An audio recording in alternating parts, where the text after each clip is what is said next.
Good afternoon. Good news, folks, here in Northwest Indiana.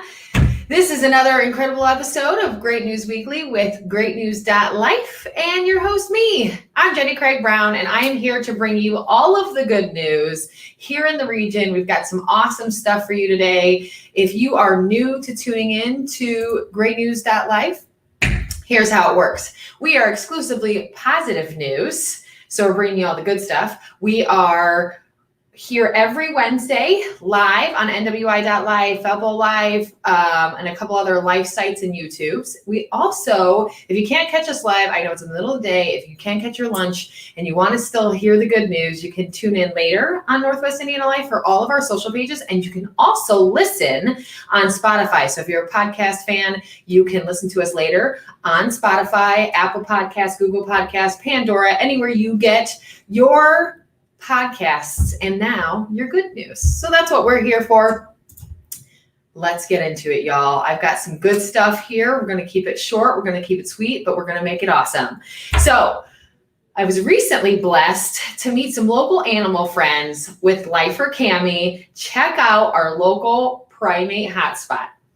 I'm Scott Kubish, the director of Peaceable Primate Sanctuary. We are a retirement sanctuary for baboons and macaques located in Winamac, Indiana. And we've been here currently for 5 years, and we have 42 retirees here. So our retirees come from universities, pharmaceutical companies, or from the pet trade or roadside zoos. The majority of our primates are from research facilities throughout the country. Research facilities contact us once studies are completed at the universities or the animals hit a certain age, they would look into retiring them. So we have 3 types of primates. We have baboons, and we have rhesus macaques, and what we call long-tail macaques. Rhesus macaques and long-tail macaques are the primates that are used the most in research. Baboons, not so much these days, but we still do get calls for retiring of baboons.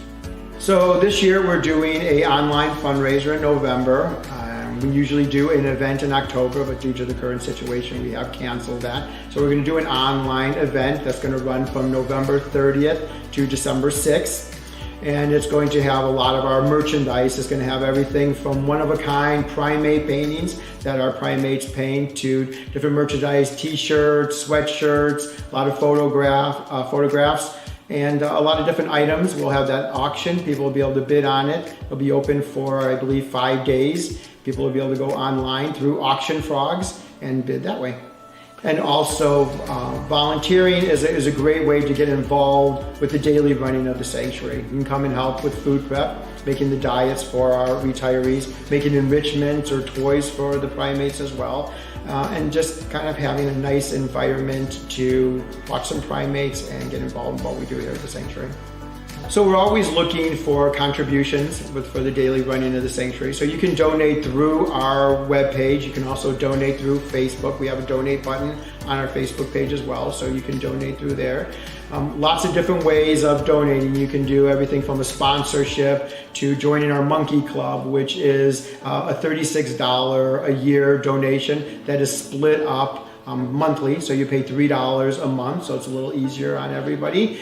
For the Monkey Club, if you do recurring donation, which is $3 a month for 12 months, for a total of $36 a year, you get a pin. And once you get this pin, it allows you to come to all of our events free of charge. So you just wear your pin and you can come into the sanctuary and attend the events. So you can go on our Facebook page or on our web page, and you can look to adopt a primate. So when you adopt a primate or pick a primate, you get a little certificate thanking you for adopting the primate, as well as getting a photo. And depending on the level that you contribute at, you could also get a t-shirt as well for the adoptee primate.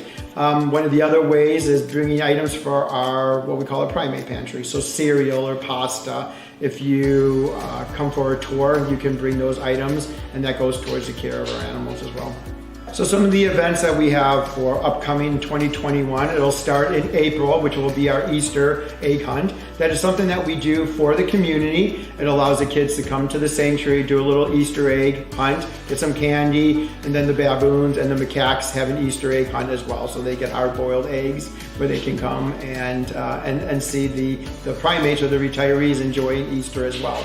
So So that's one event that we do. Some of the other ones that we're planning are a movie night at the sanctuary, where you can come and you can watch a movie in the evening with the primates attending as well. And we'll have popcorn and snacks for people and for primates. So that's another fun event. We're also going to be doing our Baboon Fest in October, and that allows people to come in. We have food, usually a band here. People can spend part of the day here just interacting with the primates and finding out what we do here at the sanctuary. This is so incredible because it's in our own backyard. So this is within an hour drive of almost everybody in the region. You can go check them out. The place is really cool. And Scott mentioned to us, they're kind of, the primates like to stay inside. So when it's cooler out, so they'll be inside a lot over the next coming months. They probably got some extra time outside because of all this awesome weather, but you won't see them as much now if you go now. So I would, it's best to wait for nicer days. They do like to be outside as much as possible when it is warm. So check them out. They can use your help. They have a lot of cool swag. So you can get primate swag. You can check out the primates, get to know them. And Scott is incredible. He knows them all by name. Just as soon as they walk out of their little house, he sees them and he knows them. It's absolutely incredible. So it's a great thing that Scott's doing out at the Primate Sanctuary. Everybody check it out. It's a really fun thing that we have and we should share and make sure everybody's aware of right in our own backyard, because it is really, really fun. So as Cami mentioned, Cami got to go with as well, and we got to visit. So she said, thank you so much for showing us around. This was an amazing experience and I can't wait to take Connor in the spring. This is an awesome place for field trips, awesome place for you to take your kids during the weekend or anything like that. And especially through Scott and the team there, you can learn so much about primates. We learned a ton. It was an absolute blast. And as he mentioned, there'll be a lot of great events coming from there in the next year. So you guys can really check it out. It's a really, really great place.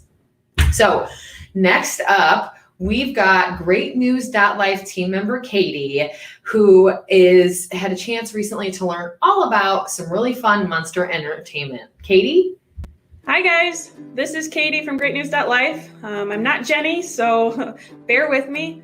Today we are with Ray Palace, and he is the Munster Theatre Company Auditorium Director.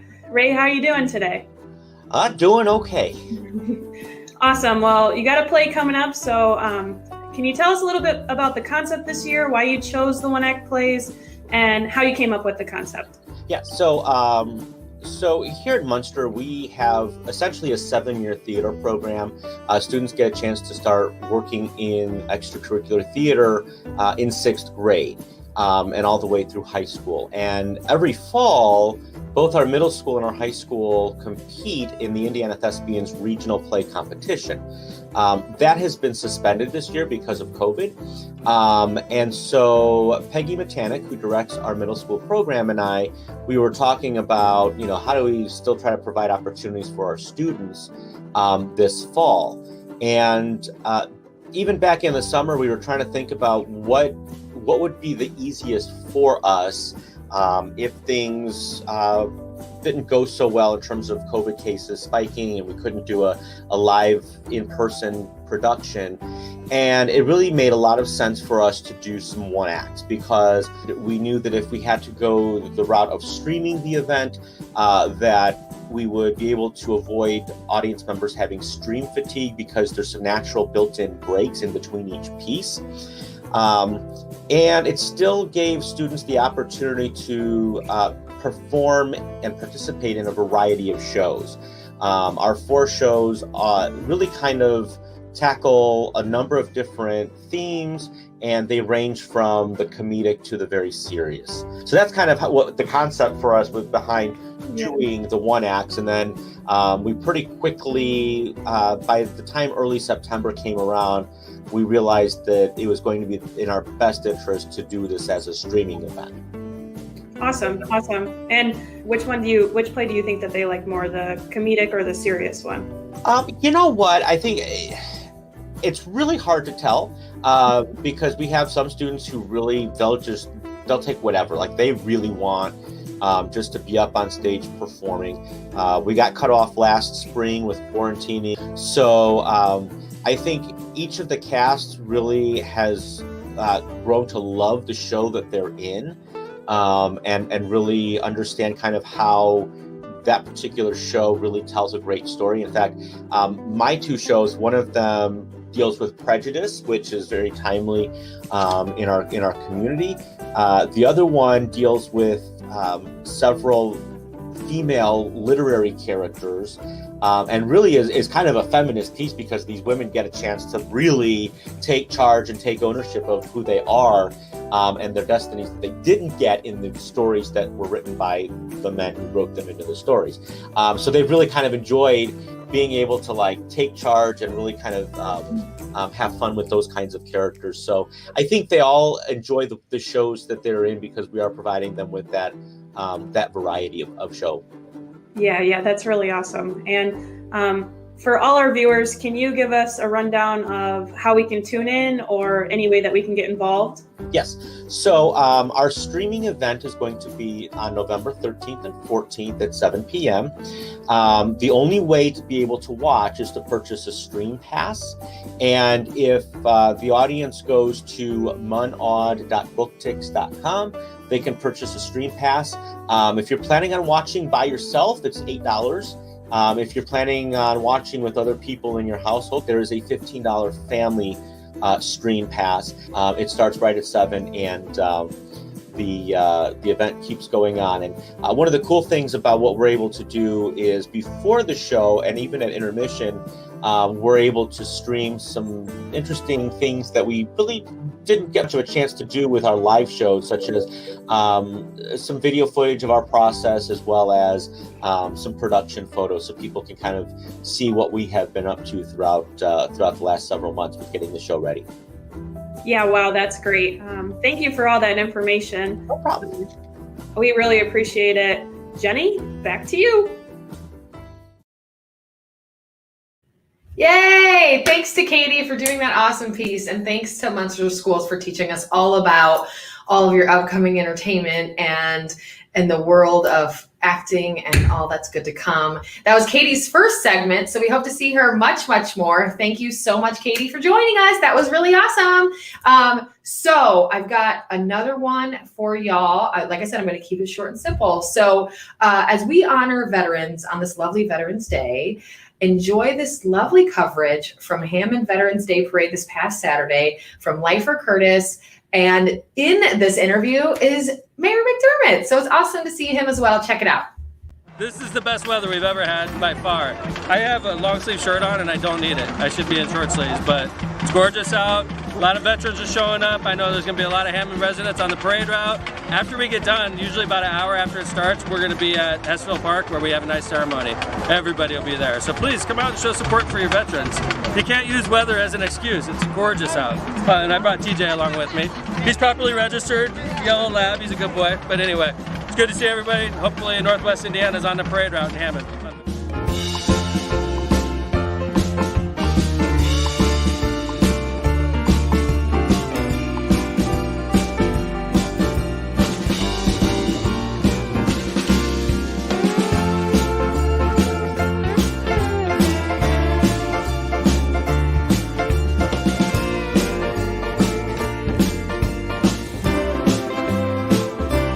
With the pandemic, I see most people wearing masks. I was wearing a mask before I got interviewed, and being outside I feel a lot more comfortable, and you know, with the wind blowing and being outside in a nice sunny breeze, we felt that this was safe enough to do with proper social distancing. You know, obviously I love Veterans Day. I served 6 years in the United States Navy myself.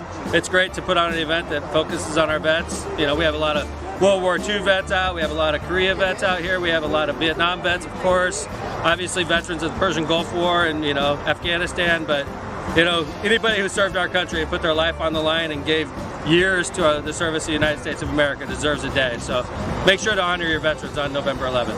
I enlisted in the United States Air Force in my senior year at Hammond Tech High School, 1966.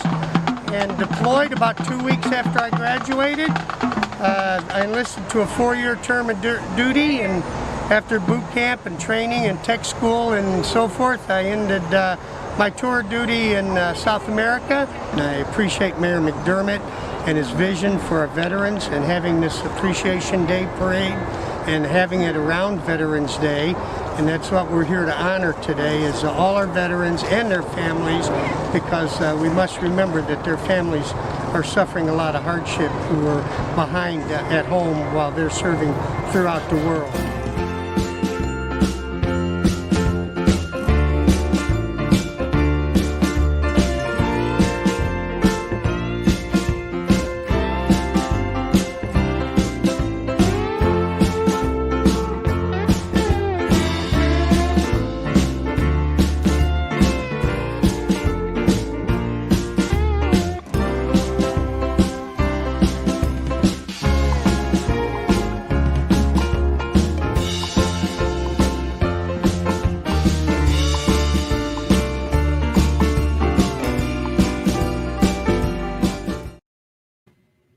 Awesome. So fantastic to see Mayor McDermott out there, and for the city of Hammond to be able to come together and still figure out a really safe way for everybody to get out there, enjoy this unseasonable weather, and still celebrate an incredible holiday like Veterans Day. Thanks for joining us on the interview, Tom McDermott, and to the city of Hammond for such an awesome event. So thank you again. Also, thank you to each and every veteran who has served our country. We at greatnews.life want to say thank you to each and every one of you, and we are honored to be a part of this beautiful country, and thank you for making it just so. All right, guys, so there's my awesome recap of all the good news today. Keep tuning in. So as I said, if you're new, we're live every Wednesday at noon East Central Time, right here on Northwest Indiana Life Facebook page, valpo.life Facebook page. You can find us on YouTube. Make sure to follow our podcast on Spotify, rate us on Apple Podcasts, tune in every Wednesday. Check us out however you guys can, like all of our Facebook pages, and hopefully I'll see you next week. Have a good one.